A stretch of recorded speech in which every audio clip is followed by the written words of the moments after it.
Shakespeare Festival at Thiel College. Yes!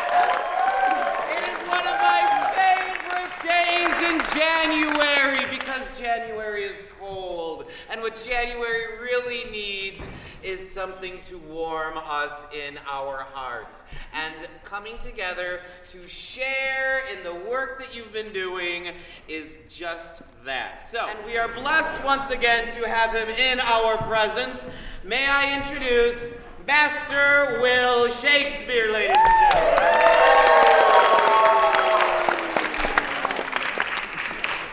Good morrow, gentle friends. Good morrow, Will. Good morrow, excellent Dr. Rydberg.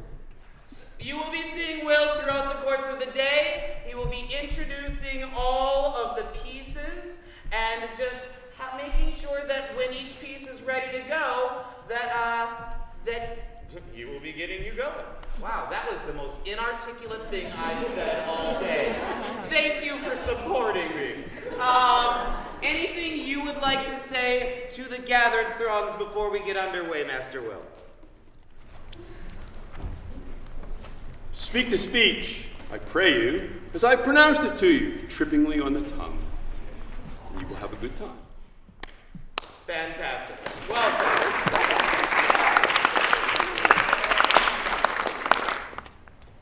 Our first school in this year's, the 4th annual Thiel College Shakespeare Festival, is Portersville Christian School. They have been with us all 4 years. This year they are presenting an entry entitled Two Performers, Both Alike in Dignity. They have, however, won a replacement on the cast list due to an illness, and so the part of Ophelia today will be performed by Claire Woods. I give you Portersville Christian School, Two Performers, Both Alike in Dignity.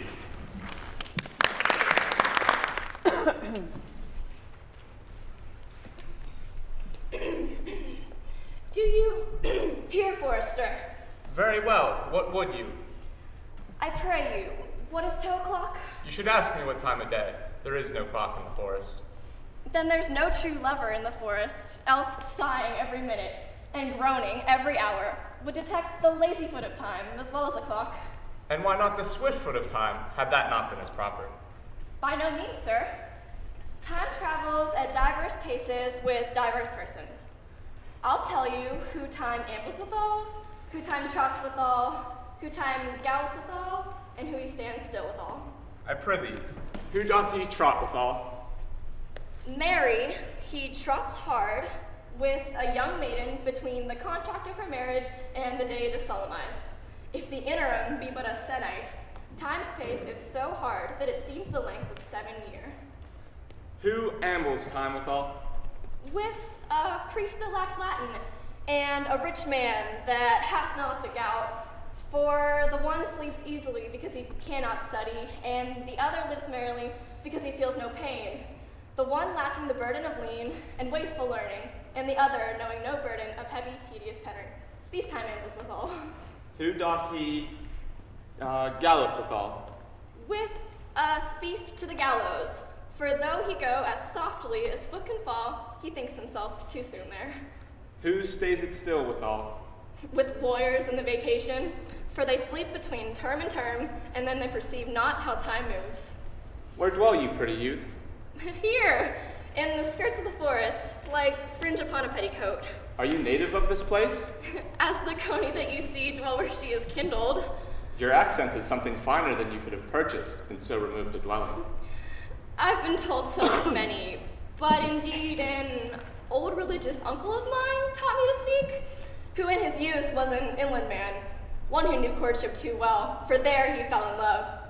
I've heard him read many lectures against it, and thank God I'm not a woman, to be touched with so many giddy offenses he hath generally taxed their whole sex withal. Can you remember any of the principal evils which he has laid to the charge of women?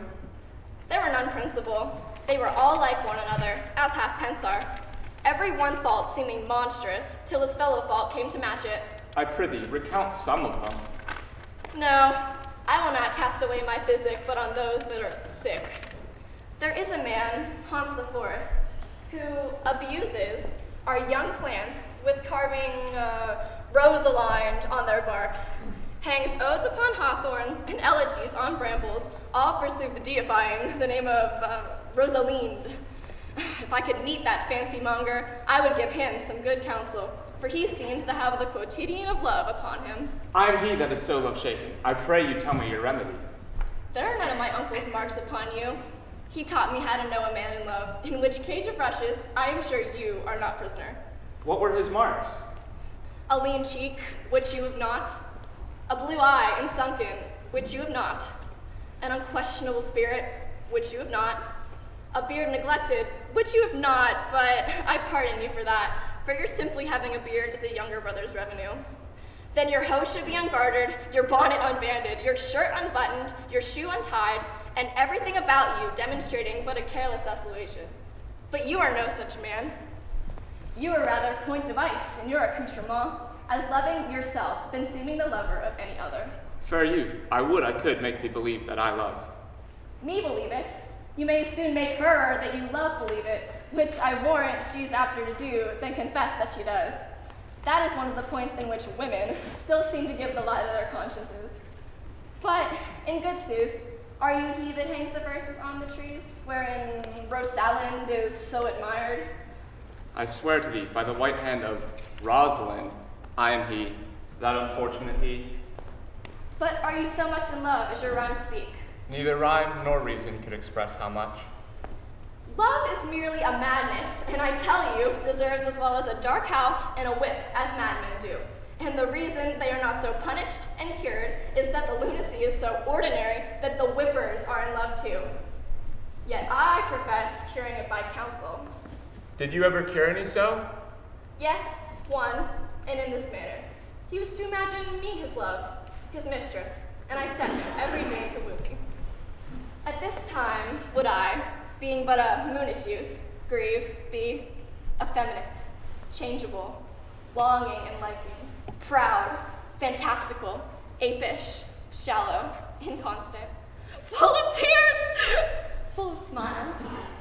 For every passion, something, and for no passion, truly anything, as boys and women are, for the most part, cattle of this color, would now like him, now loathe him, then entertain him, then forswear him, would now wait for him, then spit at him, that I drave my suitor from his mad humor of love to a living humor of madness, which was to forswear the full stream of the world and to live in a nook, merely monastic.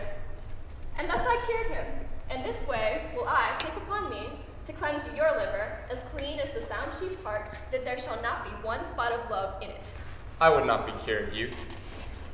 I would cure you if you would but call me Rosalind, and come every day to my cote and woo me. I will. By the faith of my love, I will. Tell me where it is. Go with me to it, and I'll show it you. And by the way, you shall show me where in the forest you live. Will you go? With all my heart, good youth. Nay, you must call me Rosalind. He is almost supped. Why have you left the chamber? Have he asked for me? Know you not he has?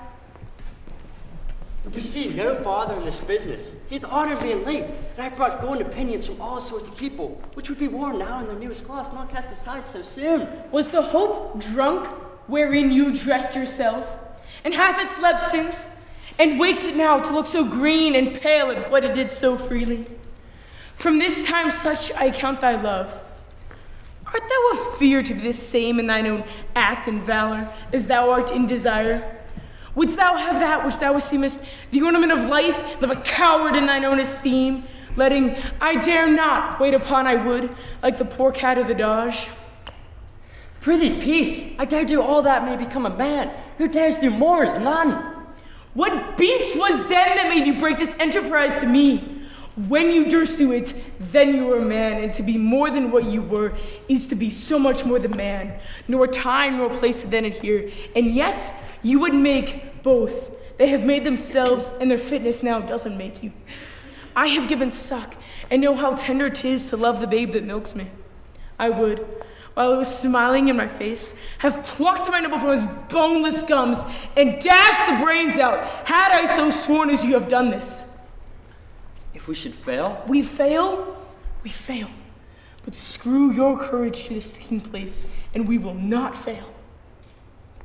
When Duncan is asleep, whereto the rather his day's hard journey will soundly invite him. His 2 chamberlains will I with wine and wassail, so convince the warder of the brain to be a fume, and the receipt of reason a limbeck only. When in swinish sleep their drenched natures lies in a death, what cannot you and I perform upon the unguarded Duncan? What not put upon his spongy officers, who shall bear the guilt of our great quell? Bring forth men shall it only, for their undaunted loves should compose nothing but males. Will not be received, for we have marked with blood of their sleepy too, of his own chambers, and used their very daggers. Then they have done it. Who dares receive it other is none. We shall make our griefs and clamor roar upon his death. I'm settled, and bend up each corporal agent to this terrible feat. Away, and mock the time with the false heart. The false face will side with the false heart, doth not.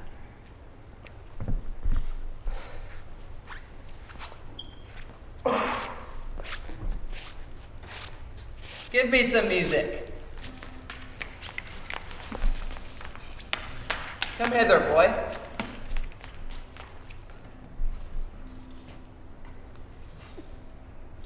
If ever thou shalt love, in the sweet pangs of it remember me. For such as I am, all true lovers are, unstaid and skittish, in all motions, else save in the constant image of the creature that is beloved. How dost thou like this tune? It gives a very echo to the seat where love is throned. Thou dost speak masterly. My life upon it, young though thou art, thine eye hath stayed upon some favor that it loves. Hath it not, boy? A little, by your favor. What kind of woman is't? Of your complexion? She's not worth thee, then. What year is it, Faith? About your years, my lord. Too old, by heavens! Let still the woman take an elder than herself. So wears she to him, so sways she level in a husband's heart. For boy, however we do praise ourselves, our fancies are more giddy and unfirm, more longing, wavering, sooner lost in more than women's are. I think it well, my lord.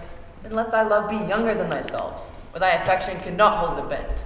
For women are as roses, whose fair flower being once displayed doth fall that very hour. And so they are, alas that they are so, to die even when they to perfection grow. Once more, Cesario, get thee to yon same sovereign cruelty. Tell her, my love, more noble than the world, prizes not quantity of dirty lands. The parts that fortune has bestowed upon her, tell her I hold as giddily as fortune. But 'tis that miracle and queen of gems that nature pranks her and attracts my soul. But if she cannot love you, sir, I cannot be so answered. sooth but you must. Say that some lady, as perhaps there is, hath for your love as great a pang of heart as you have for Olivia. You cannot love her. You tell her so. Must she then not be answered? There is no woman's sides can bide the beating of so strong a passion as love doth give my heart. No woman's heart so big as to hold so much. They lack retention. Alas, their love may be called appetite.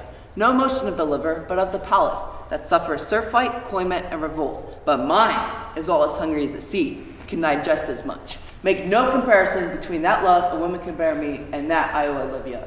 Aye, but I know What dost thou know? too well what love women to men may owe. In faith, they are as true of heart as we. My father had a daughter loved a man, as it might be perhaps were I a woman, I should your lordship. And what's her history? A blank, my lord, she never told her love, but let concealment like a worm in the bud feed on her damask cheek. She pined in thought, and with green and yellow melancholy, she sat like patience on a monument, smiling at grief. Was this not love indeed? We men may say more, swear more, but indeed our shows are more than will, for still we prove much in our vows, but little in our love. And died thy sister of her love, my boy? I am not the daughters of my father's house, and all the brothers too, and yet I know not. Sir, shall I to this lady? Aye, that's the theme. To her in haste. Give her this jewel. Say my love will give no place. Bide no delay.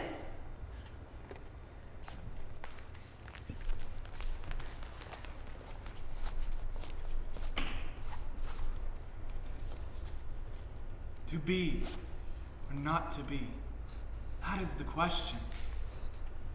whether 'tis nobler in the mind to suffer the slings and arrows of outrageous fortune, or to take up arms against a sea of troubles, and by opposing, end them, to die, to sleep no more. By a sleep to say we end the heartache and the thousand natural shocks that flesh is heir to. 'Tis a consummation, devoutly to be wished. To die, to sleep. To sleep, perchance to dream. Aye, there's the rub. For in that sleep of death, what dreams may come when we have shuffled off this mortal coil must give us pause. There's the respect that makes calamity of so long life.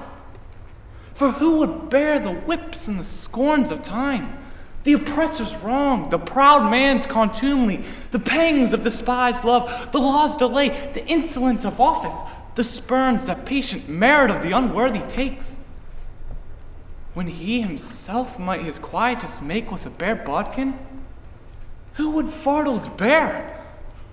To grunt and sweat under a weary life? But that the dread of something after death, the undiscovered country, whose bourne no traveler's returns, it puzzles the will, and it makes us bear those ills we have, then fly to those that we know not of. Thus conscience does make cowards of us all, and thus the native hue of resolution is sicklied over with the pale cast of thought, and enterprises of great pitch and moment, with this regard, their currents turn awry, and they lose the name of action. Soft you now, thy fair Ophelia. Nymph in thy orisons, be all my sins remembered. Good my lord, how honored your day this many a come. I humbly thank you. Well, my lord, I have brought remembrances that I have longed to redeliver to you. I pray you now receive them. no, not I. I never gave you aught. My honored lord, I pray that you did, with the whispers of such sweet breath that makes it all so much more rich, and the perfume lost, that you would just take them all. To the noble mind of that rich gift given there, my lord. Are you honest? My lord. Are you fair? What means your lordship? That if you be honest and fair, that your honesty should admit no discourse to your beauty. But beauty, my lord, can it not compress what it is in honesty? Aye, truly. For the power of beauty will sooner transfer honesty from what it is to a bawd than honesty can translate beauty into his own likeness. This was at some time a paradox, but now time gives it proof. I did love you once. You made me believe so, sir. You should not have believed me. For virtue cannot so inoculate our old stock, but we shall relish of it. I loved you not. I was the more deceived. Get thee to a nunnery. Why wouldst thou be a breeder of sinners? I am myself indifferent, honest, but yet I could accuse myself of such things that were better if my own mother had not borne me. I am very proud, revengeful, ambitious, with more offenses at my beck than I have thought to put them in, imagination to give them shape, or time to act them in. What should men such as I do crawling between heaven and earth? We are errant knaves all, believe none of us. Where is your father? He's at home, my lord. Let the doors be shut upon him, that he plays the fool nowhere but in his own house. Get thee to another. Farewell. May peace be upon you. If thou dost me marry, I'll give thee this plague for thy dowry. Be as chaste as ice, as pure as snow. Thou shalt not escape calumny. Get thee to another. Sweet heavens, restore him. Or if thou willst me marry a fool, for wise men know well enough what monsters you make of them. To another, quickly, too. Heavenly powers help him. And I have heard of your paintings too well enough.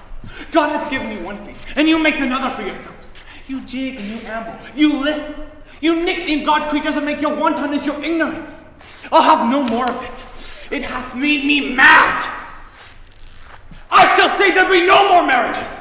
Of those that are married already, all but one shall live. The rest keep as they are. To a nunnery, farewell.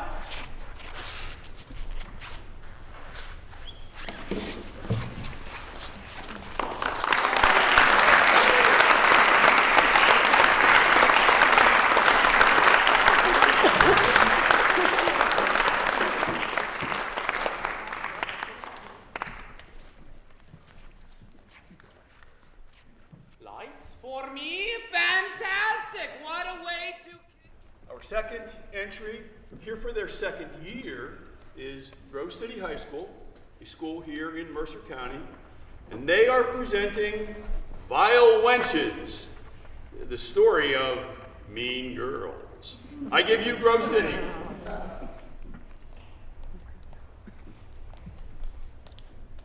Good morrow. Thou may refer to me as Katie. I'm 16, and until the present day, I was homeschooled. Knoweth I, homeschooled kids usually are kind of weird, but we are totally in graft. Both my parents are research zoologists, so for the past 4 years, I've did live in a hut in Nambia. But my mother did get a job at Northwestern Universities, so 'twas farewell, farewell, Africa, and valorous morrow to Illinois. Today is my first day at North Shore High.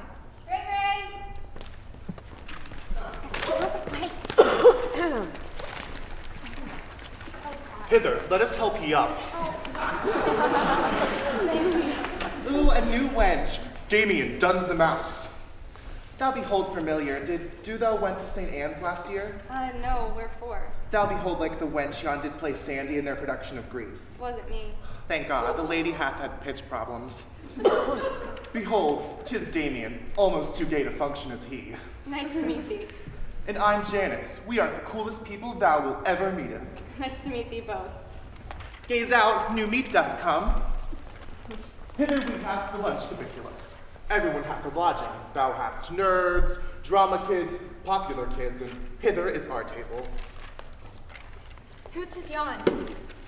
Yond is Karen Smith. The lady is one of the dumbest people thou will ever meetest. I did sitteth next to the lady in English. Yond is Gretchen Wieners. That lady is loaded. That lady father did invent toaster strudel. And that yon one? Oh, yond one is Regina, the wayward and most evil of all those folk. The lady hath been sprinkling queen since the lady was a freshman. Ring, ring.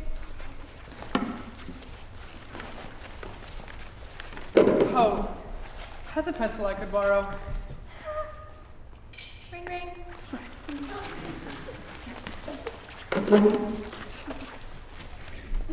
Fie, Gretchen, what art thou wearing? Oh, 'tis a new Gucci shirt. 'Tis fetch, no? Fie, nay. Yon's the ugliest shirt I've ever seen in mine entire life.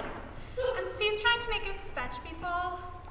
Karen, we did speak upon this. Thou canst not suffer carbs ere the cock crows 4. My most humble apology, Regina, but I was very much filled with pangs of hunger. Which is what thou art going to end up bloated and fulsome. Oh, who's that new wench over thither? The red mazard? Wilt beest the new wench? How new wench? Fie, what doth the lady wanted? Doth I win? I. Good morrow. 'Tis nice to meet thee. Katie I am. Hither have I moved from Africa. If be true thou art from Africa, wherefore art thou Caucasian? Hey, Karen, you can't just ask people why they're Caucasian. Sit. I'm Gretchen. I'm Karen. I'm Regina. Thou art very much quaint. I. Thank thee. So thou concur? Thou think they're quaint? Nay, Good morrow. Good morrow, Aaron. Katie, this is my boyfriend. Aye, we have met. The lady sitteth behind me in calculus. Yeah, 'tis nice to meet thee again. I comely fie. Yeah, thou too. Sexy art thou with thine hair pushed back, beest. Katie, prithee, speak, betoken him yon who looks sexy with thine hair pushed back. Sexy art thou with thine hair pushed back, beest. Good morrow, babe. Just recall, he is mine. Fairly. So, we bethink thou can hang out with us. Oh, that there art a couple rules, though. Thou canst a ponytail sport, but once a week. Nor canst thou don sweatpants. Ever. Oh, and on Wednesdays, we wear pink. What be on your book? 'Tis the fire scroll. Whence we talk trash about every wench in the school. Katie, write us something thither about yon freak, Janice Ian. Well, okay. What a thou disemboweling ideal-headed flax wench. Is that good? Perfect. Anon, yon thou art in, we has to make the plan to sabotage the plastics. Fie, thou art in with those Barbie dolls, we can totally take it those folk down. Regina is an evil dictator, and how dost thou take it down the evil dictator? By beating yon wenches at their own game. Well, but I didn't think they was yon awful. Katie, be serious. Regina's the whole problem. Like a spider is she, pulling thou in, did thou get stuck in that lady web, and then bite off thy head while caterwauling out in agony. 'Tis fine, lesbian crush aside. We envy that lady, and that lady needeth to pay it. Well, now I'm in. What's the plan? They now did do ask. So first we did rid what Regina holds most life. That lady's skanky tight course. I can help with Jan. Mother had these protein bars she did feed the children in Africa. They have like 1,000 calories a bar. Perfect. So, my mother did get these special bars. They aren't supposed to make it thou loseth weight. Oh, like a silver bow. Gramercy loser. Next we destroy the lady minions, Gretchen and Karen. Ho Regina, tis I Katie. Gretchen thinkest thou art nimble-footed at that lady, because the lady doth run for spring fling queen. Bye, I be not nimble-footed at that lady. I'm worried about that lady. So doubtest thou she will receive the vote? Katie, the lady isn't quaint. Yon sounds lacking valor, but there's few or none will entertain it. The spring queen is at each moment quaint. Karen the queen should be, but being such a mistress gills, the lady be forgotten.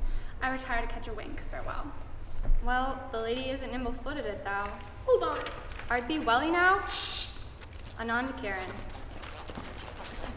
Didst thee know Regina thinkest thou art a flirt gill? Wow, I love it, seafood.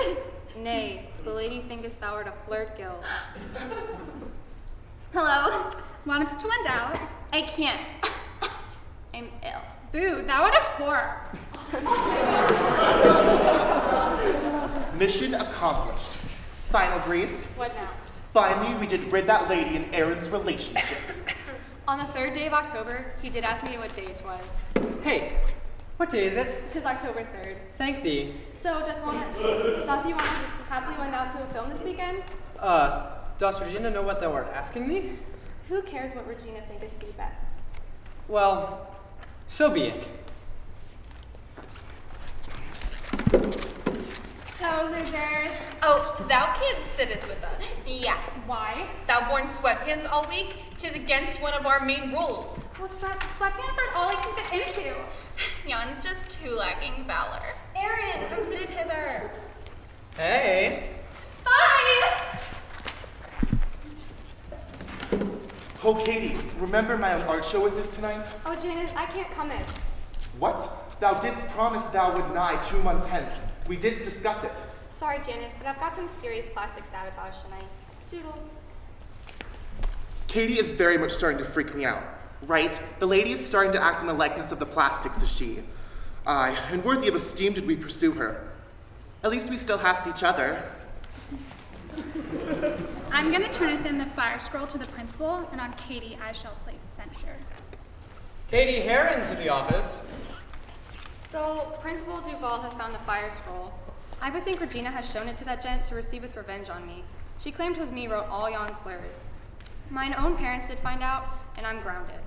Damien and Janice hate me. Everyone in the school misprizes me. I guess I deserve it after what I did to everyone, especially Damien and Janice. To the dance I must go and make it everything right again.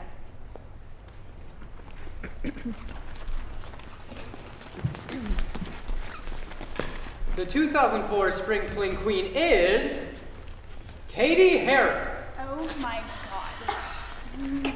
Gross. Well, everyone in this cubiculo misprizes me, so that's not very much valor is. To all those whose feelings were hurt by the burn book, fire scroll, I beg thy forgiveness. Not well practiced in this whole high school thing, am I? I feel very much weird I wanted this, and I know a lot of people did want this. Verily, you all doth appear like royalty before mine eyes. Behold it, Jessica Lopez, yon dress is most wondrous, and Emma Gerber, thine hairdo hours must have taken. So, wherefore is everyone stressing over this? Why don't we just share it? Some for Regina George. Some for Janice Ian. And some for everyone else. Thank you.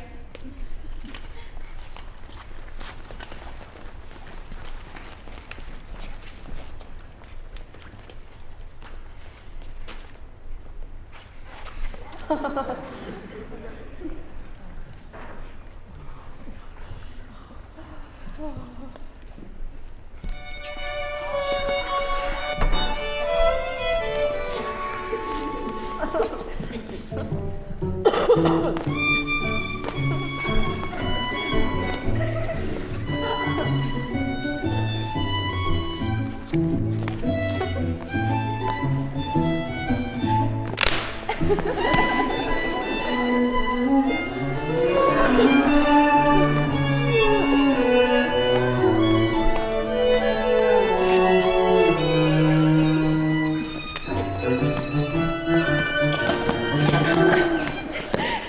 the Jingle Bell Rock.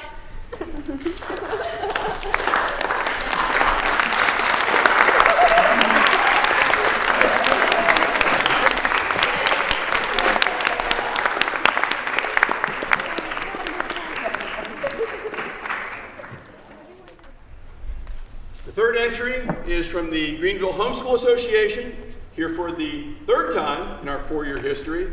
They will be presenting to you Much Ado About Homeschooling. I give you the Greenville Homeschoolers.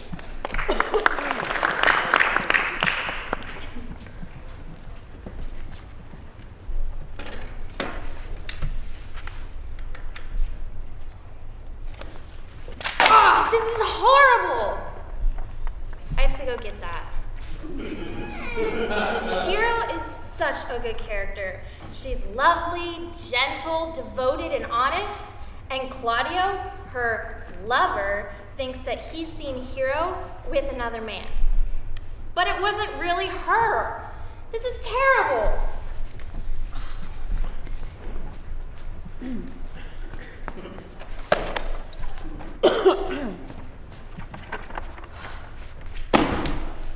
This is Don John's evil scheme.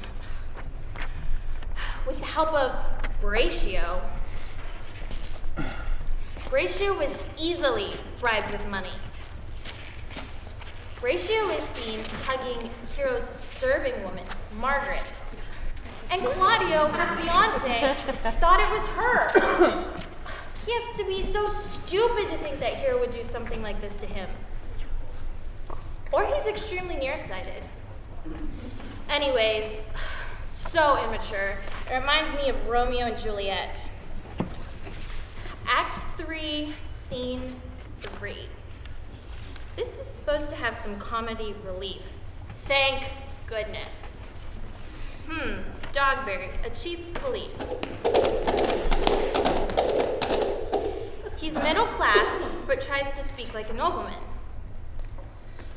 He uses eloquent words, but sometimes incorrectly. Oh, this is gonna be funny. And Vergis, his adoring sidekick. And not so smart officer.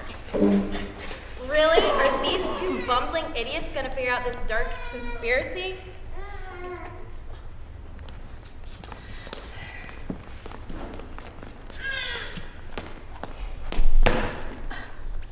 Are you good men and true? Yea, or else it were pity that they should suffer salvation, body and soul. Nay, that were punishment too good for them, if they have any allegiance in them, being chosen for the prince's watch. Well, give them their charge, neighbor Dogberry. First, who think you the most desertless man to be constable? You vote Cake, sir, or George Seacole, for they can write and read. Come hither, neighbor Seacole. God hath blessed you with a good name. To be a well-favored man is the gift of fortune, but to write and read comes by nature. Both which, Master Constable. You have. I knew it would be your answer. Well, sir, in your favor, why give God thanks and make no boast of it? As for the writing and reading, let that appear when there is no need of such vanity. You are thought here to be the most senseless and fit man for Constable of the Watch. Therefore, bear you the lantern. This is your charge. You're to comprehend all vagrom men. You're to bid any man stand in the prince's name. How if they will not stand? Why then, take no note of him, but let him go. And presently call the rest of the watch together and thank God you are rid of the knave. If he will not stand, when he is bidden, he is none of the prince's subjects. True. And they are to meddle with none but the prince's subjects. You are also to call at all the alehouses and bid them that are drunk get them to bed. How if they will not? Why then, let them alone till they are sober. If they make you not the better answer, you may say they are not the men you took them for. Well, sir. If you meet a thief, you may suspect him by virtue of your office to be no true man. And for such kind of men, the less you meddle and make with them, why, the more is for your honesty. If we know him to be a thief, shall we not lay hands on him? Truly by your office you may, but I think they that touch pitch will be defiled. The most peaceable way, if you do take a thief, is to let him show himself what he is and steal out of your company. You have always been called a merciful man. Partner, truly I would not hang a dog by my will, let alone a man who hath any honesty in him. Well, if you hear a child cry in the night, you may call to the nurse and bid her still it. How if the nurse be asleep and will not hear us? Why then, depart in peace and let the child wake her with crying. For an ewe that does not hear her lamb when it baas will not answer a calf when he bleats. 'Tis very true. This is the end of your charge. You, constable, are to comprehend the prince's own person. If you meet the prince in the night, you may stay him. Nay, by our lady, I think I cannot. 5 shillings to 1 on, for any man that knows the statutes, he may stay him. Marry not without the prince be willing. Indeed, the watch ought to offend no man, and it is an offense to stay a man against his will. Yea, by our lady, I think it be so. Well, neighbors, good night. There have many matters of late chances. Call of me. Keep your fellow counsels in your own, and good night. Come.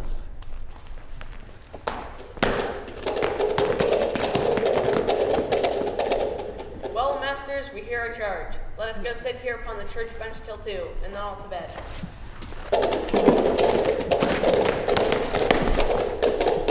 One word more, honest neighbors. I pray you, keep watch about Signor Leonato's door. For the wedding being there tomorrow, there's a great coil there tonight. Adieu. Be vigilant. I beseech you.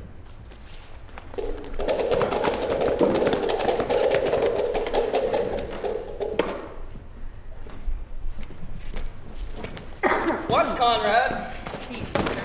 Conrad, I say. Here, man. Where art thou? Mass, am I bewitched? Thought there would a scout follow. And I will owe thee an answer for that. Now, forward with thy tale. Stand thee close to the nun of this penthouse, for it drizzles rain. And I will, like a true drunkard, utter all to thee. Some treason, masters, yet stand close. Therefore know, I have earned of Don John 1,000 ducats. Is it possible that any villainy should be so dear? Thou shouldest rather ask if it were possible any villainy should be so rich. For when rich villains have need of poor ones may make what price they will. I wonder at it. That shows thou art unconfirmed. Thou knowest that the fashion of a doublet or a hat or a cloak is nothing to a man. Why, of course. It's apparel. I mean the fashion. Yes, the fashion is the fashion. Tush, I may as well say the fool's the fool. But seest thou not what a deformed thief this fashion is? I know they're deformed. A has been a vile thief for 7 years, but goes up and down like a gentleman. I know his name. Dost thou not hear somebody? Ah, 'twas but the vane on the house.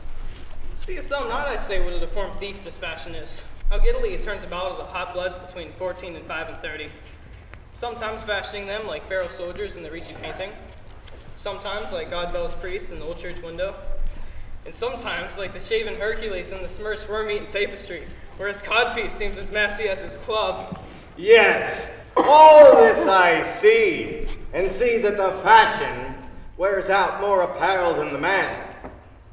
But art thou thyself not giddy with the fashion too, that you have shifted out of thy tale into telling me of the fashion? Not so neither, but know that I have tonight wooed Margaret, the Lady Hero's gentlewoman. By the name of Hero, she leans me out at her mistress's chamber window, bids me 1,000 times good night. I tell this tale vilely. I should first tell thee how the Prince Claudio and my master, planted, placed, and possessed by my master Don John, saw far off in the orchard this amiable encounter. And thought they Margaret was Hero? 2 of them did, the Prince and Claudio.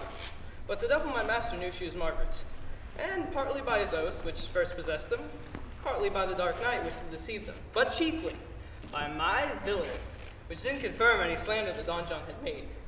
Away went Claudio, enraged, swore he would meet her as he was appointed next morning at the temple, and there, but for the whole congregation, shame her with what he had saw overnight, and send her home again without a husband. Charging the prince's name, stand! Y'all up the right, Master Constable. We have here recovered the most dangerous piece of luxury that was ever known in the Commonwealth. One deformed is one of them. I know wears luck. Masters! You'll be made bring deformed forth, I warrant you. Masters! Never speak, we charge you. Let's obey you to go with us. We're like to prove a goodly commodity being taken up of these men's bills. A commodity in question, I warn you. Come, we'll obey you.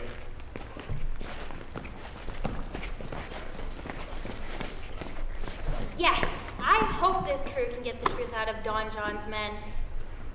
Braccio and Conrad, that is. The truth has to come out. Well, at least this time they have the help of the sexton. A judge. Maybe he's a little smarter than Dogberry.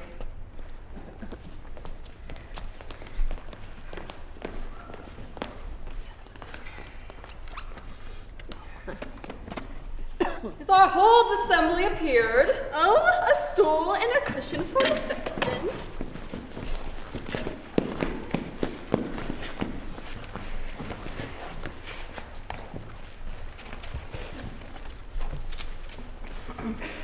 Which be the malefactors?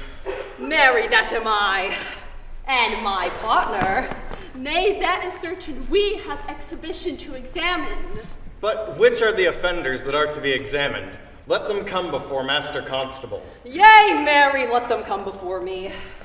What is your name, friend? Braccio. Write down Braccio. Yours, Sirrah. A gentleman, sir. And my name is Conrad. Write down Master Gentleman Conrad. Masters, do you serve God? Yea, sir, we hope. Write down that they hope they serve God, and write God first, for God defend, but God should go before such villains. Masters, it is proved already that you are little better than false knaves. How answer you for yourselves? Marry, sir, we say we are none. Marvelous witty fellow, I assure you, but I will go about with him. Come you hither, Sirrah, word in your ear. I say to you, it is thought that you are false knaves! Sir, I say to you, we are none. Well, stand aside, for God, they are both in a tale. Have you written down that they are none? Master Constable, you go not the way to examine. You must call forth the watch, who are their accusers. Ah, yes, let the watch come forth.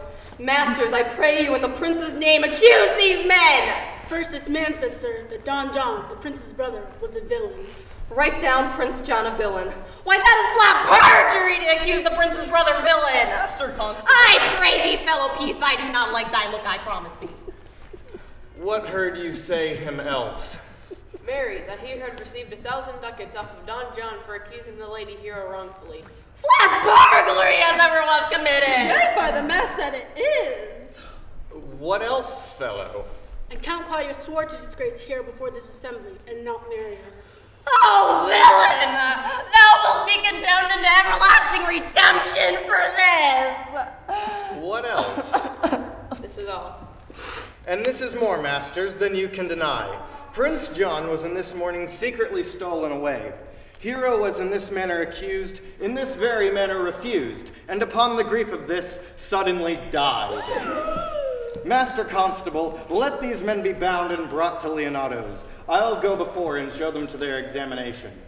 Come, let them be opinion. Let them be in the hands. Off, coxcomb! God's my life! Where's the sexton?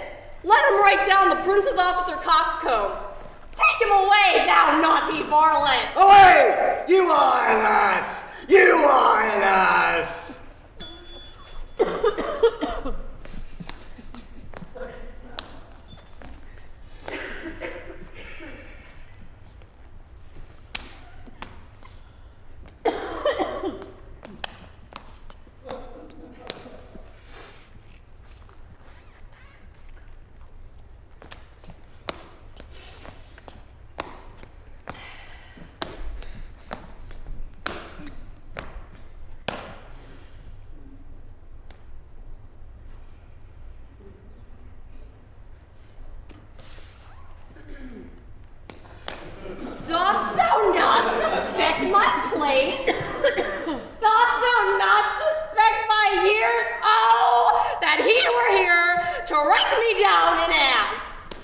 masters, remember that I am an ass.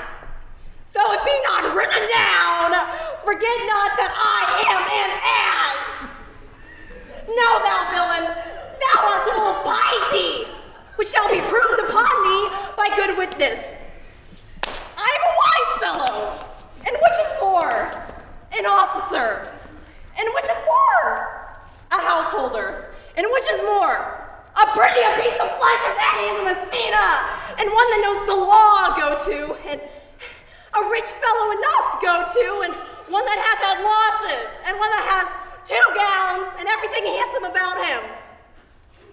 Take him away, that I had been writ down an ass.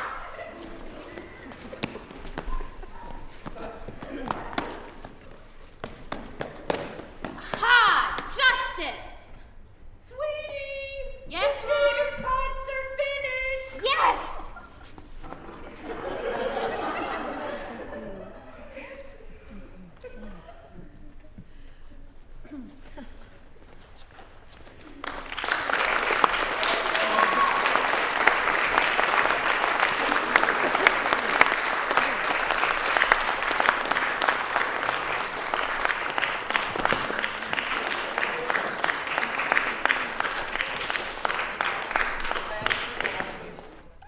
We will begin our afternoon session with Lakeview High School making their second appearance here in the Thiel College Shakespeare Festival.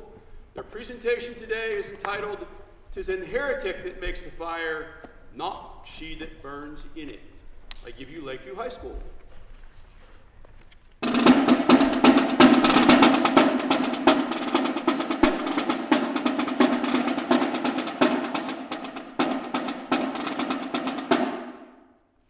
Changes of the watery star hath been the shepherd's note since we have left our throne without a brother.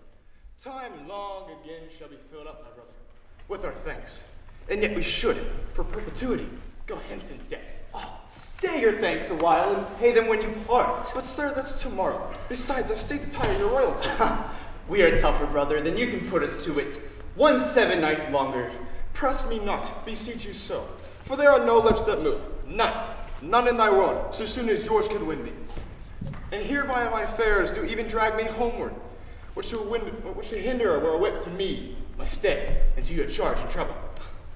Tongue-tied, our queen, speak you. I had thought, sir, to have held my peace until you draw an oath from him, not to stay. You, sir, charge him too coldly.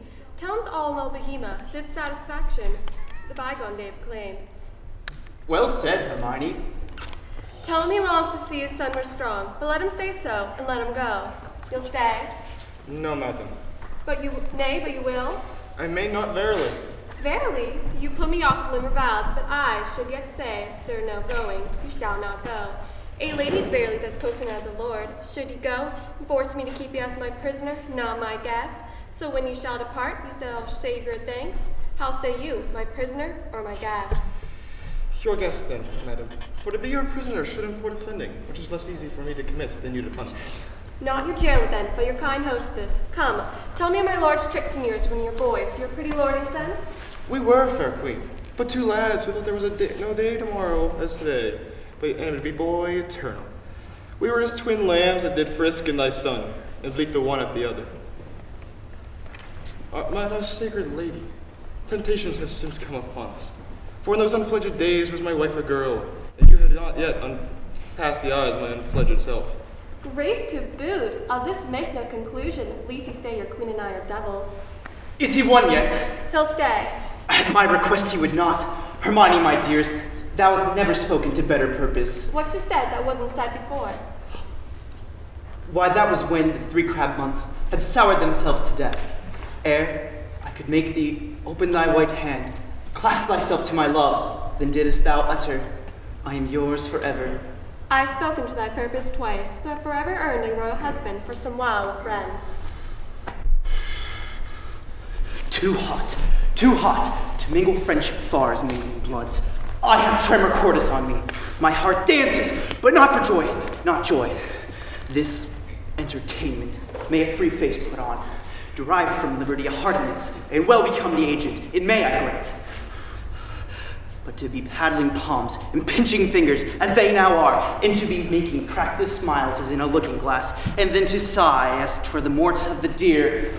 Oh, this is entertainment my bosom likes not, nor my brows.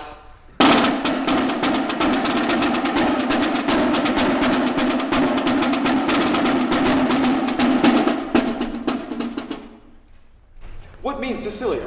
He's something seemed and settled. How, my lord? What cheer? How is it with you, best brother?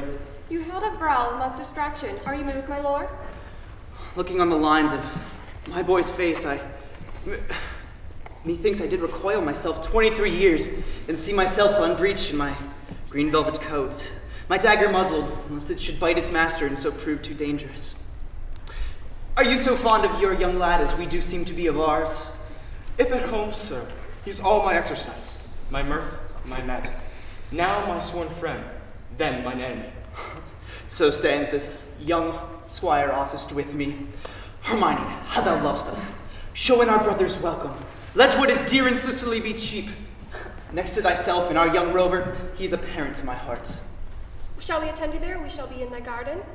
You'll be found, be you beneath the sky, to your own bents dispose you.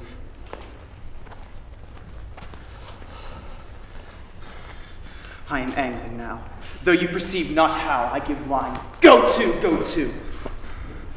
How she holds the neb to him, the bill to him, and arms her with the boldness of a wife to her allowing husband. Inch thick, knee deep, o'er head and ears forked. There I've been, ere cuckolds ere now. And many a man there has been, even in this present, while I speak, who holds his arm, who holds his wife by the arm, and little thinks, while in his absence she's been sluiced by his neighbor, that his pond has been fished by Sir Smile, his next neighbor. Physic for it, there's none. It will let in and out the enemy with bag and baggage. Many thousands upon have this disease, and feel it's not. Camillo there! Hail, Miss Royal, sir. This great sir will yet stay longer. You had much ado to make his anchor hold, and you cast out, and still came home. He would not say your petitions, made his business more material. Didst perceive it? They're already here with me, whispering rounding, Cecilia's and so forth. When shall I go to last? How came this great lord to stay? At the good queen's entreaty. At the queen's be it. Good should be penitent, but so it is not. Camilla, I have trusted thee all the near things in my heart, as well as my chamber counsels, wherein priest-like thou hast cleansed my bosom. But we have been deceived, Camillo, deceived in thy integrity, deceived in which that it seems so. Be it forbid, my lord, my gracious lord, may be negligent, foolish, fearful, and all these things no man is free. But that his negligence, his folly, his fear among the infinite doings of the world sometime puts forth. If I were ever willful negligent, it was my folly. If industriously I played the fool, it was my negligence not weighing well the end. If ever fearful to do a thing, where I the issue doubted, or the execution cry out against non-performance, 'twas a fear that often affects the wisest. These such allowed infirmities, honesty is never free of. But beseech your grace, be plainer with me. Let me know my trespass by its own visage. If I then deny it, 'tis none of mine. Have you not seen, Camillo, or heard, or thought? My wife is slippery. If thou wilt not confess, or else be impudently negative, to have nor eyes, nor ears, nor thought, then say my wife's a hobby horse, deserves a name as rank as any flaxwit's, which deserves to put forth her troth plight. Say it, and justify it. I would not be a standard by to hear my sovereign mistress clouded so, without my present vengeance taken. True in my heart, you never spoke what did become you less than this, as deep as that though true. Is whispering nothing, is leaning cheek to cheek, is kissing with inside lip, is meeting noses, is stopping the career of laughter with a sigh, note infallible of breaking honesty, is skulking in corners, is wishing clocks more swift, hours, minutes, noon, midnight, and all eyes blind with the pin, but theirs only would remain unseen. Is this nothing? Why then, in all in the world that is in it, is nothing? The covering sky is nothing. Bohemia is nothing. My wife is nothing, nor nothing have these nothings, if this be nothing. Good, my lord, be cured of this diseased opinion, for 'tis most dangerous. Say it be, 'tis true. No, my lord. It is, you lie. I sayest thou lie, Camillo. Pronounce thee a gross lout, a mindless slave, or else a hovering temporizer. That's where my wife's liver, as infected as her life, she would not survive the running of one glass. Well, who does infect her? Why, he that wears her like her medal, hanging about his neck. Bohemia! If I had servants true about me, that would see their profits alike mine honor, they should undo more doing. But thou as cupbearer, mightest see heaven as plainly as earth, and earth sees heaven. Mightest thou bespice his cup, to give thine enemy a lasting wink, which dropped to me were cordial. Sir, my lord, I could do this, but with no rash potion, but with a lingering dram that should not work maliciously like poison. But I cannot believe this crack to be my dread mistress. I have loved thee. Make that thy question and go rot! I must believe you, sir. I do. I will fetch off Bohemia Fort, provided that you will take your queen as yours at first, and even for your son's sake, seal the injury of tongues in courts and kingdoms known and allied to yours. My lord, go then, with countenance as clear as friendship wears at feasts. Keep with Bohemia and with your queen. I am his cupbearer, and if ye have wholesome beverage, count me not your servant. This is all. Do it, and thou hast the one half of my heart. Do it not, and thou hast split thy own. I'll do it, my lord. Then I shall seem friendly, as thou hast advised.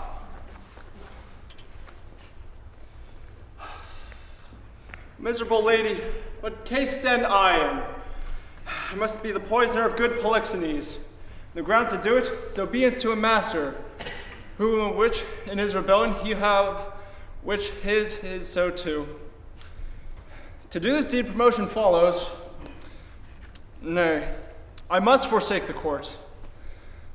Here comes Bohemia. This is strange. Methinks my favor here begins to work. Not speak. Good day, Camillo. Hail, most royal sir. What is thy news in my court? None rare, my lord. The king hath on him such a concealment, as he had lost a province and region, loved as he loves himself. Even now he speaks with customary compliment. I dare not know, my lord. Do you know? Be intelligent to me. For yourself, what you do know, you must. And when you cannot say, you dare not. Good Camillo, your changing complexions are a mirror that shows me mine have changed too. For I must be a party in this alteration, finding myself thus altered with it. There is a distemper among some of us, the disease I cannot name, but is caught of you that yet are well. How caught of me? Camillo, as you are certainly a gentleman, therefore of clerk-like experience, which no less adorns our gentry than our parents' noble names, I beseech you. I may not answer. How caught of me, and yet I well. I must be answered. Sir, my lord, I will tell you. On, good Camillo. I'm appointed by him to murder you. By who? By the king. For what? He thinks. Nay, with all confidence he swears that he's seen you to it, or been an instrument to vice you to it, that you have touched his queen forbiddenly. Oh then, my best blood turned to an infected jelly, and may my name be yoked with his that did betray the best. How should this grow? I know not how 'tis grown, but it's safer not to question how 'tis grown or how 'tis born. If you dare trust my honesty, here in this trunk, your belongings will be in pawned away tonight. To your followers, I will whisper business to, by twos and threes, clear them of the city and several posterns. As for me, I will leave my fortunes to your service, for since discovery lost, it is by the honor of my parents I have uttered truth. I do believe thee. I saw his heart in his face. Give me thy hand, and thy places shall still remain mine. My ships are ready, and my people did expect my hence departure 2 days ago. Jealousy is for a precious creature, though she's rare. Must it be great, and for his person's money, must it be violent. It is in my authority to command the keys of all the posterns of the city, to take the urgent hour. Come, sir, away.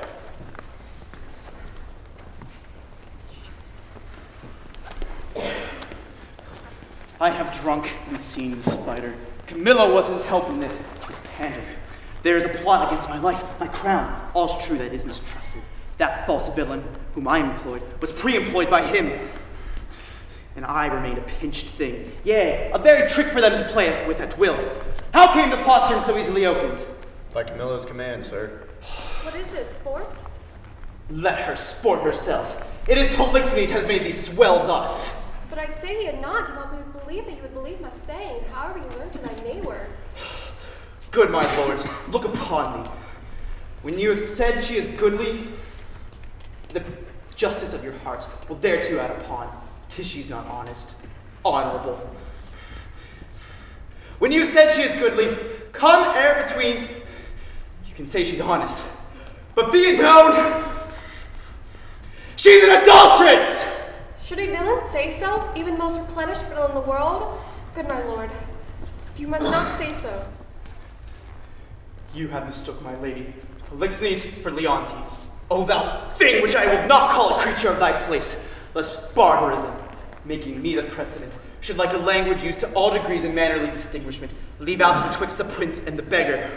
I have said that she's an adulteress, and I have said with whom. More, she's a traitor, and Camillo is a fettery with her. One who should shame to know what she should shame to know herself, and on her most vile principles. She's a bed swerver, one that vulgars give most boldest titles to. I am privy to their late escapes. Privy to none of this. How will this grieve you when you shall come to clear knowledge that you have thus published me? With thoughts so you do but mistake. No. If I mistook in those foundations which I build upon, the schoolboy's talk is not strong enough to bear. Away with her to prison! There's an ill planet reigns. I must be patient till the heavens look with an aspect more favorable.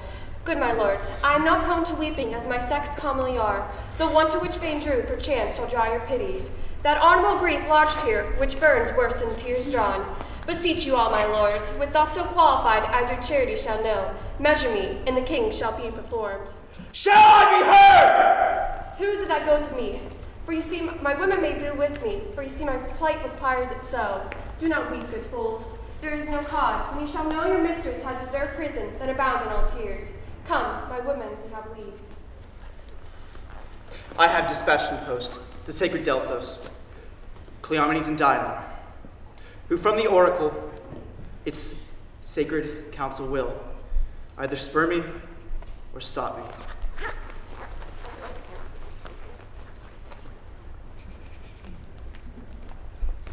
Dear gentlemen, how fair is our gracious lady? She is something before her time delivered. A boy? A daughter. Likely to live at that. Pray you, commend my best obedience to the queen. If she dare trust me with her little babe, I'll show to the king and undertake to be her advocate to the louse. We do not know how he may soften at the sight of the child. Tell her, I'll use that tongue I have, if wit flow from it, like boldness from my bosom. Let it not be doubted, I shall do good.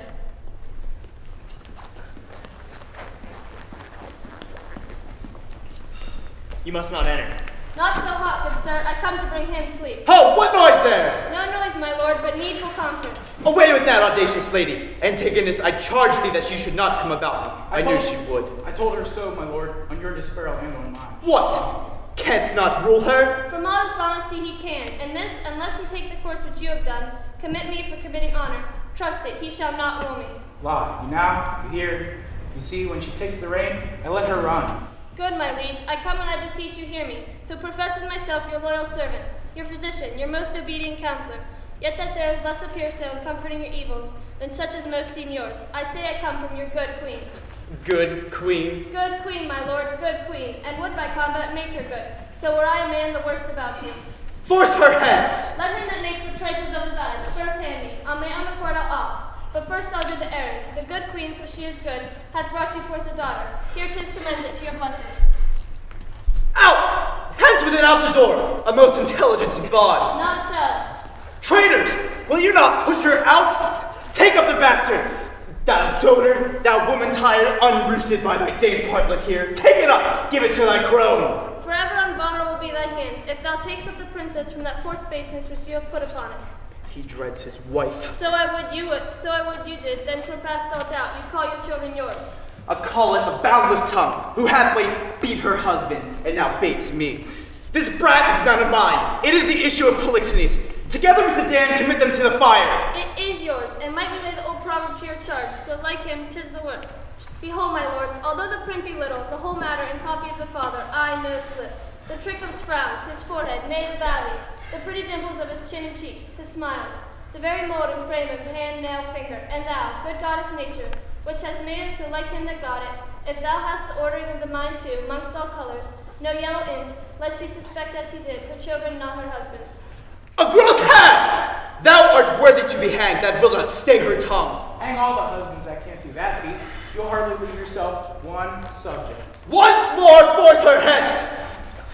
I'll have thee burnt! I care not. It is a heretic that makes the fire, not she which burns in it. I'll not call you tyrant, but this most cruel usage of your queen, unable to produce more accusation than your own weakened fancy. I pray you... On your allegiance, out of the door with her! I pray you do not push me. I'll be gone. Look to your babe, my lord, 'tis yours. Jove sent a better guiding spirit. So, farewell, we are gone. Thou traitor, hast set on thy wife with this my child? Away with it! See it instantly consumed with fire. Even thou, and none but thou. See it done. Take it up instantly this hour, and bring me word 'tis done, or else I'll seize thy life with what thou callst thine.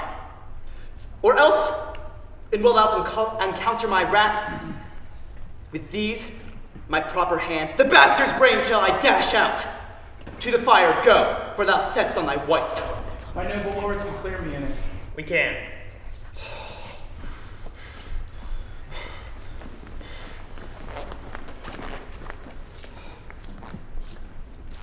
Officer! Read the indictment. Bring forth the prisoner. Hermione, queen to the worthy Leontes, king of Sicilia, thou art here accused and arraigned of high treason, in committing adultery with Polixenes, king of Bohemia, and conspiring with Camillo to take away the life of our sovereign lord, the king, thy royal husband, the pretense whereof being by circumstances partly laid open, thou, Hermione, contrary to the faith and allegiance of a true subject, didst counsel and aid them for their better safety to fly away by night. Since what I am to say must be that which contradicts my accusation and the testimony of my part, no other but myself shall scarce boot me to say, not guilty. My integrity, being counted falsehood, shall, as I expressed it, be so received. But thus, if powers divine hold our human actions as I do, I doubt not then, but innocent shall make false accusation blush and tyrancy tremble of patience. You, my lord, who least seem to do so, my past life has been as continent, as chaste, as true, as I am now unhappy, as history can pattern. Now, for Polixenes, with whom I am accused, I do admit, I loved him as in such, as an honor, as required as a lady like me, the kind of even love that you yourself commanded. Now, for conspiracy, I know not how it tastes, though it be dished for me to try how. All I know of it is that Camillo was an honest man, and why he left your court, the gods himself are ignorant. You knew of his departure, just as you know what you have done to undertake in his absence. Sir, you speak a language that I understand not, the kind that's in your dream, and I'll lay for you. Your actions are my dreams! You had a bastard by Polixenes, and I but dreamt it. So past you were all shame, so past all truth. So thou shalt feel our justice, in whose easiest passage look for no less than death. Sir, spare your threat. The bug that you would frighten me with, I seek. To me can life be no commodity. The crown and comfort I do give loss, for I do feel it gone, but not for how it went. For me, you see, life can be no commodity. And the blessing to me, and then for Apollo, I do give blessing. I do refer you to Apollo. Let the oracle be her judge.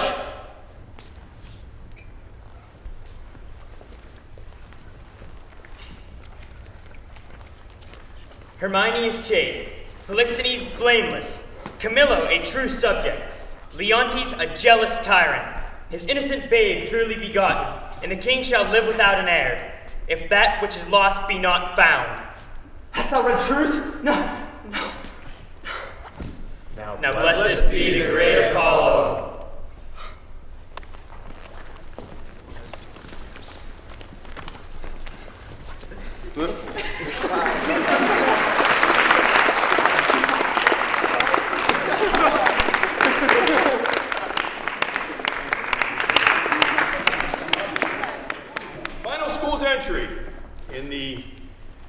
2017 Thiel College High School Shakespeare Festival. Greenville High School, appearing for their 4th time, and they are presenting their entry entitled Chide a Year Together. I give you Greenville High School. Hey Taylor, do you ever get so mad at someone that you just want to flip out on them? I mean really tear into them. You mean other than my teachers, my parents, my little brother, and my boyfriend? Yeah, other than all of them. Sometimes. So did you do it? Did you tell them off? No, I guess I was too afraid of what might happen. Well, in a lot of Shakespeare's plays, there are these characters who just really lose it with each other and don't care what others think. Like Juliet, for instance. Her dad wanted her to marry Paris, but she liked Romeo better. So there was a little disagreement between them. A teenage girl fighting with her father. There's something you hardly ever see. Just watch and see what happens.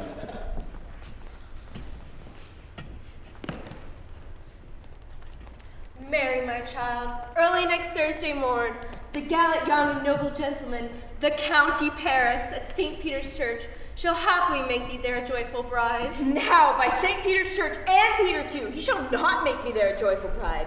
I wonder at this haste that I must wed ere he that should be my husband comes to woo. I pray you, tell my lord and father, madam, I will not marry yet. And when I do, I swear it shall be Romeo, whom you know I hate rather than Paris. These are news indeed. Here comes your father. Tell him so yourself and see how he takes it at your hands. When the sun sets, the air doth drizzle dew. But for the sunset of my brother's son, it rains downright. How now? A conjugal girl? Still in tears? Evermore showering? What? Have you delivered to her our decree?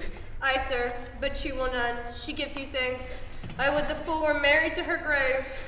Soft. Take me with you. Take me with you, wife. Is she not thankful? Is she not proud? Doth she not count her blessed, unworthy as she is, that we have brought so worthy a gentleman to be her bridegroom? Not proud you have, but thankful. That you have. Proud can I never be for what I hate. But thankful, even for hate, that is met love. How now? Chop logic. What is this? Proud, and I thank you, and I thank you not, and yet not proud, mistress meaning you.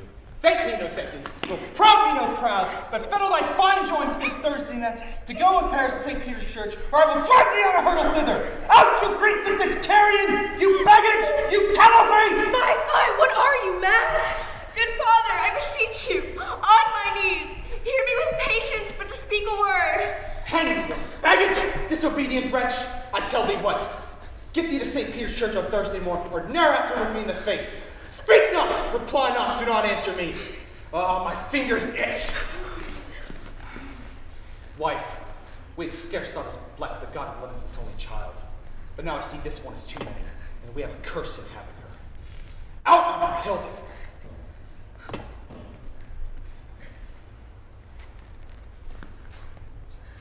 You are too hot. God's bread, it makes me mad. Day, night, hour, tide, time, work, play, alone and in company, still my care hath been to have her matched. But, as you will not wed, I'll pardon you. Grades where you will not house with me. Look to it, think on it. I do not use to jest. Thursday is near. Lay hand on heart and advise, and you be mine. I'll give you to my friend. For you not beg, hang, starve, or die in the streets. For by my soul I'll ne'er acknowledge thee, nor what is mine shall ever do thee good. Look to it, think on it. I'll not be forsworn. So Juliet's father is going to disown her if she doesn't marry Paris? Yeah, but that happened a lot more than you think in Shakespeare. Take King Lear, for instance. He was ready to retire and leave his kingdom to his daughters, so that they could take care of him. But he wasn't prepared for the response of his youngest daughter, Cordelia.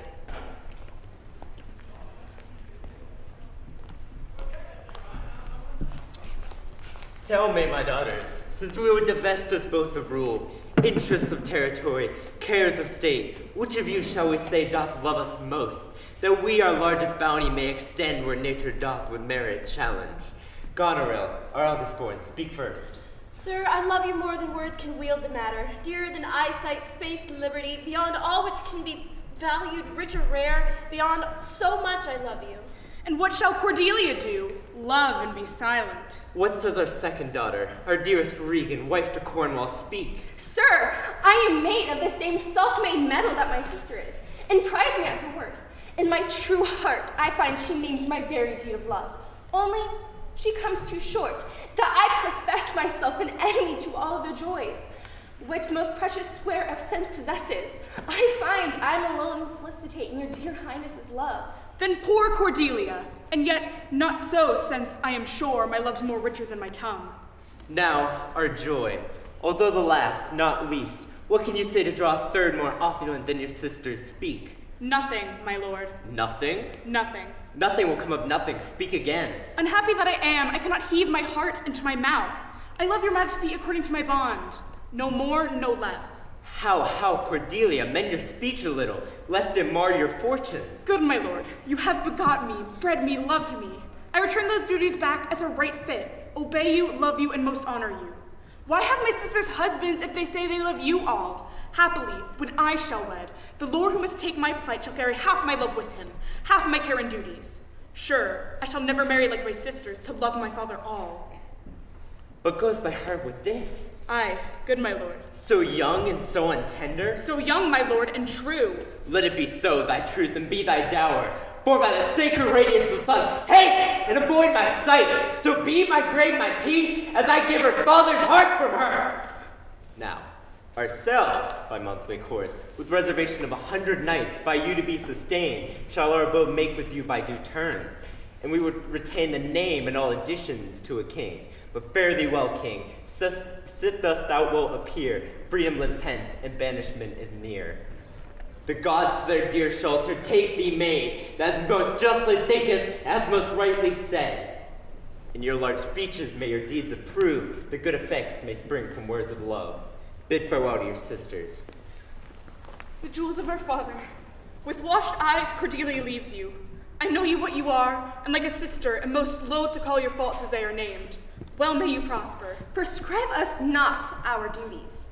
Time shall unfold what plaited cunning hides, cover their faults, at last shame them derides. Well may you prosper. You see how full of changes his age is. Our observation we have made of it hath not been little. He always loved our sister most, and with what poor judgment he hath now cast her off with appears too grossly. 'Tis the infirmity of his age, yet he hath but slenderly known himself. The best and soundest of his time hath been but rash. Then must we look to receive from his age not alone the imperfections of long engraft condition, but therewithal the unruly waywardness that infirm and choleric years bring with them. For such inconstant starts are we like to have from him such as this.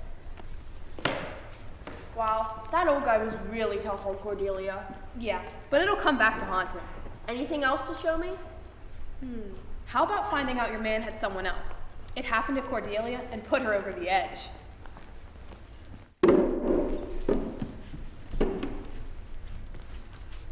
Oh, from Italy ram thy fruitful tidings in mine ear, that long time have been barren. Madam, Antonius dead.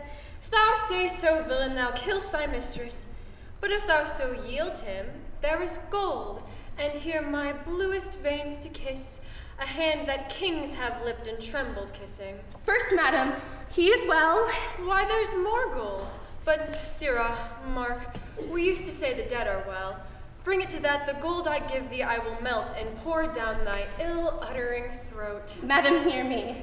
Well, go to, I will, but there's no goodness in thy face. If Antony be free and healthful, so tart a favor to trumpet such good tidings. If not well, then thou shalt come like a fury crowned with snakes, not like a formal man. Wilt please you hear me? I have a mind to strike you ere thou speakest. Yet if thou say Antony is well, is friends with Caesar, or is not captive to him, I will set thee in a shower of gold and hail rich pearls upon thee. Madam, he is well. Well said. And friends with Caesar.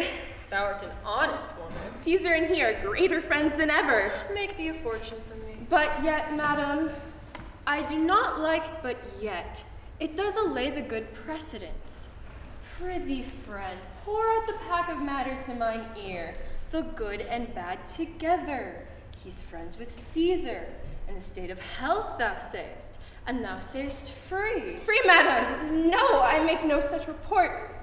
He is bound unto Octavia. For what good turn? For the best turn in the bed? I'm pale, Charmian. Madam, he's married to Octavia. The most infectious pestilence upon thee! Madam, patience! What say you hence?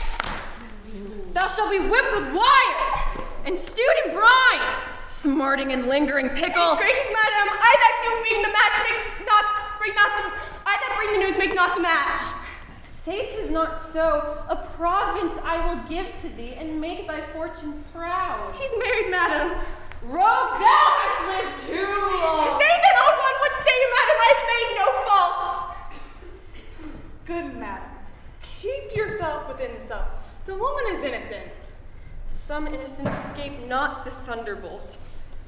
Melt Egypt into Nile, and all kindly creatures turn to serpents. Call the slave again.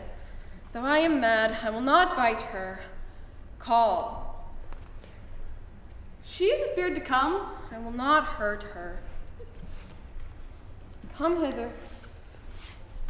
Though it be honest, it is never good to bring bad news. I have done my duty. Is he married? I cannot hate thee worser than I do if thou again say yes. He's married, madam. The gods confound thee! Dost thou hold there still? Should I lie, madam? I would. Didst. I crave your highness's pardon. He is married? Take no offense that I should not offend you. Take no offense. To punish me for what you make me do seems much unequal. He is bound unto Octavia. If thou art not sure what thou speak of, get thee hence. Good, your highness. Patience. Lead me from hence. I'm faint, Charmian. 'Tis no matter. Go to the messenger. Bid her the report of Octavia, her years, her inclinations. Let her not leave out the color of her hair. Bring me word quickly.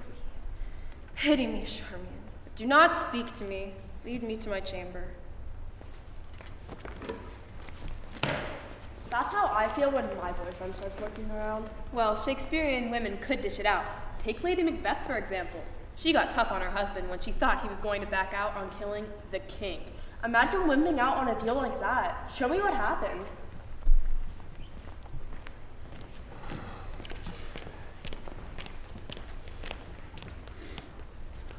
How now? What news? He is almost up. Why have you left the chamber? Hath he asked for me yet? No, you're not. He has. We will proceed no further in this business. He hath honored me of late, and I have bought golden opinions from all sorts of people, which will be worn now in their newest gloss, not cast aside so soon. Was the hope drunk wherein you dressed yourself? Hath it slept since? And wakes it now to look so green and pale at what it did so freely. From this time, such I count thy love, that thou feared to be the same in thine own act and valor as thou art desire. Wouldst thou have that which thou esteem the ornament of life, and live a coward in mine own esteem, late I dare not wait upon I would, like the poor cat in the adage? Prithee, peace! I dared all that may become a man. Who dares do more is none. What beast was then that made you break this enterprise to me? When you durst do it, then you were a man. And to be more than what you were, you'd be so much more the man. Nor time nor place did then adhere, and yet you would make both. They have made themselves, and that their fitness now does unmake you. I have given suck, and know how tender it is to love thy babe that milks me. And I would, as it is smiling in my face, have plucked my nipple from its boneless gums and dashed the brains out had I so sworn to you have done to this. If we should fail? We fail? Then screw your courage to the sticking place and will not fail. When Duncan is asleep, whereto the rather shall his day's hard journey soundly invite him, his two chamberlains and I with wine and wassail will so convince that memory that the warder of the brain shall be a few, and the receipt of reason a limbeck only. When in swinish sleep their drenched natures lies in a death, what cannot you and I perform upon the unguarded Duncan? Bring forth nothing but men, children, for thy undaunted males shall close nothing but males. Will it not be received when we have marked with blood the sleepy two of their own chamber, with their very daggers, that they have done it? Who dares receive another, as we shall make our grief and clamor roar upon his death? I am settled, and bend up each corporal agent to this terrible feat, away, and mock time with fair show. False face must hide what the false heart doth know. Questioning his manhood and his love, I like this woman. Well, husbands had their turn in this game too, I hope you know, like with Othello and Desdemona.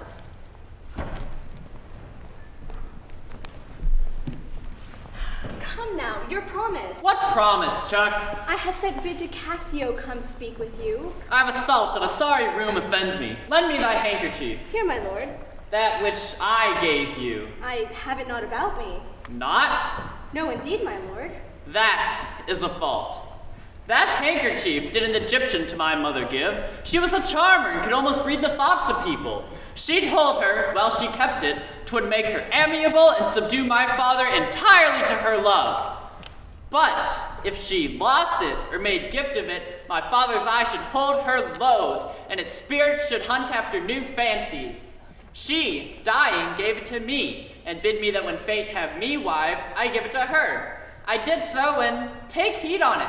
Make it darling to your precious eye. To lose it or to give it away were to be such a perdition as nothing else could match. Is possible?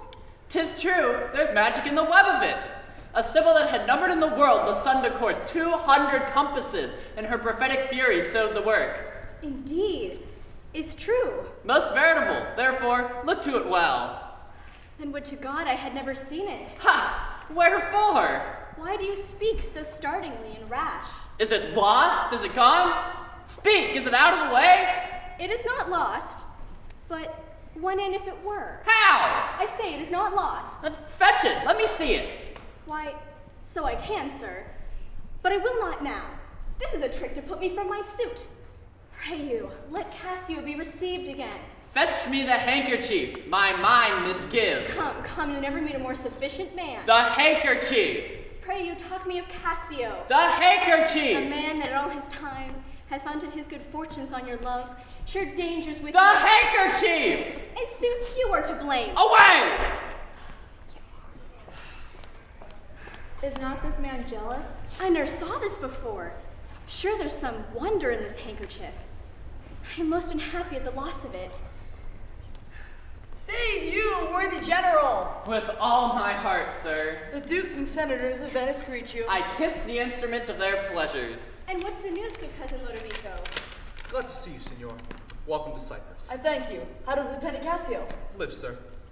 Cousin, there's fallen between him and my lord an unkind breach, but you shall make all well. Are you sure of that? My lord. This fail you not to do as you will. He did not call. He's busy in the papers. Is there division twixt my lord and Cassio? A most unhappy one. I would do much to atone them, for the love I bear Cassio. Fire and brimstone! My lord! Are you wise? What, is he angry?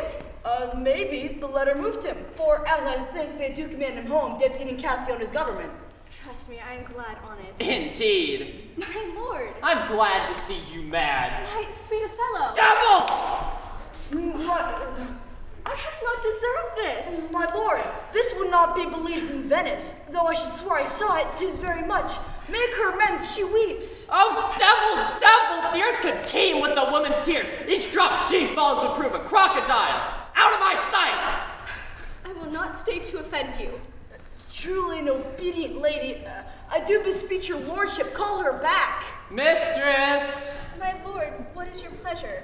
Pray, Chuck, come hither. What is your will? Let me see your face. Look in my eyes. What horrible fancy is this? Why, what art thou? Your wife, my lord, your true and loyal wife. Come, swear it, damn thyself, lest, being one of heaven, the devil themselves fear to sears thee. Therefore, be double damned. Swear thou art honest. Heaven doth truly know it. Heaven doth truly know thou art false as hell. To whom, my lord? With whom? How am I false? Oh, Desdemona, away, away, away! Alas, what ignorant sin have I committed? Was this most fair paper, this most goodly book made to write whore upon? What committed? Committed, O thou public commoner! I should make very forges of my cheeks, set to modesty would cinders burn up, if I but stated thy deeds.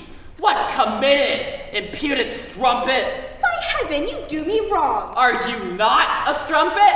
No, as I am a Christian, if to preserve this vessel from any other foul and lawful touch, Be not to be a strumpet, I am none. What, not a whore? No, as I shall be saved. Is it possible? Heaven forgive us. I cry you mercy then. I took you for the cunning whore of Venice who married Othello. Cassio shall have my spot. And sir, I do entreat tonight that we may sup together. You are welcome, sir, to Cyprus, goats and monkeys.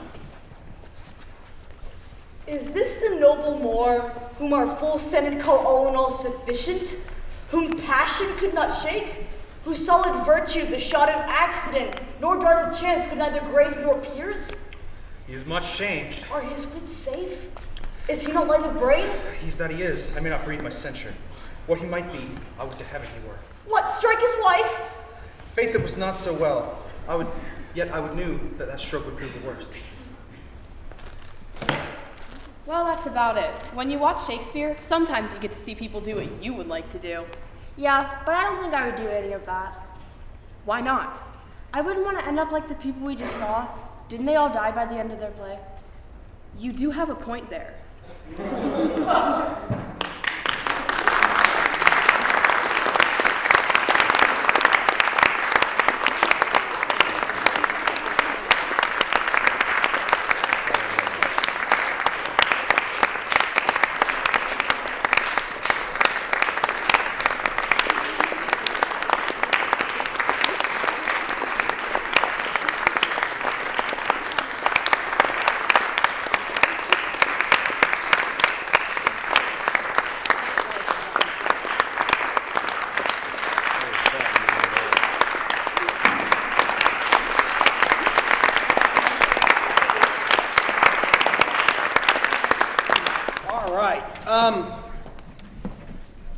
Our next award goes to Amy, I'm going to say it wrong, from Greenville High School, Amy Mien.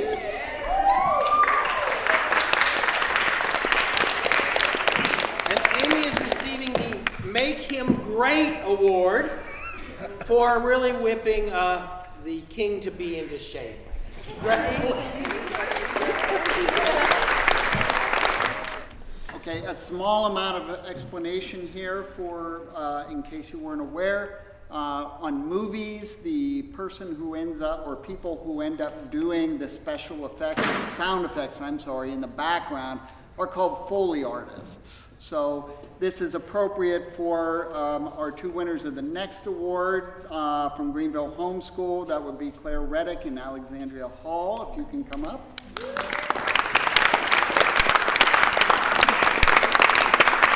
Two of you have been awarded the Coconut Horses Award for slapstick films.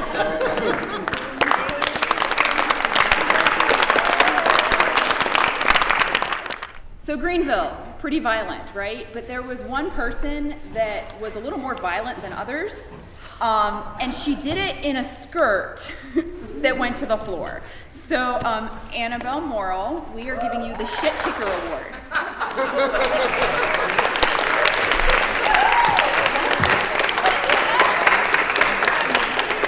My Lakeview peeps. All right, this is for Brandon Williams. So, a little background with the award name. If anyone of any of the ensembles today were to be placed in the present day, this person would be most likely to wake up or stay up until 3 a.m. and start tweeting. And to say, various things that come to mind in the moment as you seem to deal with some paranoia. And I was thinking, we're going to call the award the 3 a.m. all caps tweet award. So let me give you this, and here are a few gems.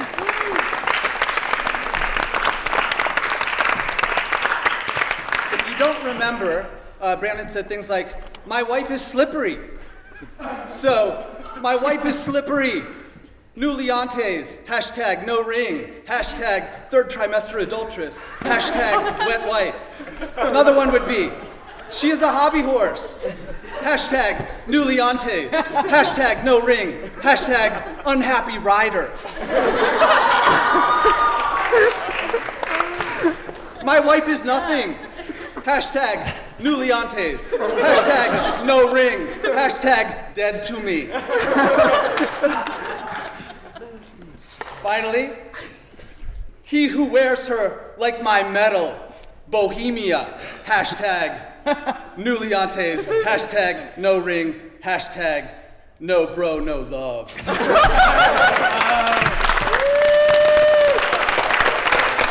So the last award is going to be given to Jenny Mangia. I'm sorry. Mangipan from Portersville Christian School. And it's my honor, really, to give you this Nasty Woman Award. On behalf of Thiel College, thank you for once more for having a wonderful Shakespeare Festival. Travel safely. Thank you from us all. Cheers.